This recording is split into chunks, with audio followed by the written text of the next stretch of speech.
Good morning guys. म चाहिँ अहिले साउथ डाकोटा स्टेटमा छु अनि यहाँ चाहिँ एउटा एकदमै हिस्ट्री बोकेको चाहिँ पार्क रहेछ, the falls park, Sioux falls park भन्ने। यो चाहिँ 200 वर्ष अगाडि चाहिँ हिस्ट्री बोकेको चाहिँ पार्क रहेछ अनि यसमा चाहिँ 200 वर्ष अगाडि यस्तो रहेछ।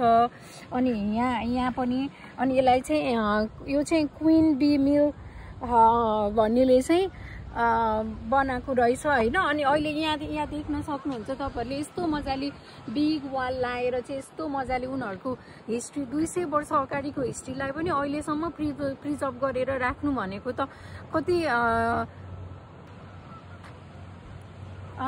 ओके। सो 200 वर्ष अगाडिको वाल जस्ताको तस्तै अहिलेसम्म चाहिँ राख्न सक्नु भनेको त यो कति धेरै उनीहरूले चाहिँ आफ्नो हिस्ट्रीलाई चाहिँ बचाएर राख्न ट्राई गरेको रहेछन् त। अनि मैले चाहिँ किन यो रेकर्ड गरेको भन्दाखेरि यो आफैमा इम्पोर्टेन्ट त छँदैछ, तर हामी नेपालीहरूको पनि कति धेरै हिस्ट्री छ नि त, कति धेरै आर्ट कल्चरहरू छ जुन चाहिँ सबै डिस्ट्रोय भइसक्यो होइन।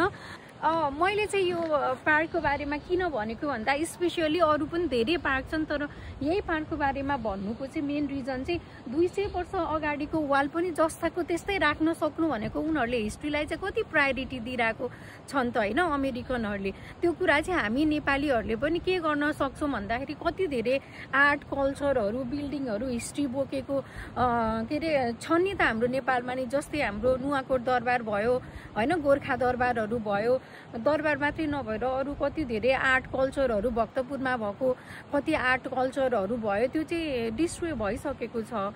त्यही भएर चाहिँ हामीले पनि यस्तो त्यो चिजलाई चाहिँ प्रायोरिटी दिएर वी निड टु प्रोटेक्ट होइन। That's why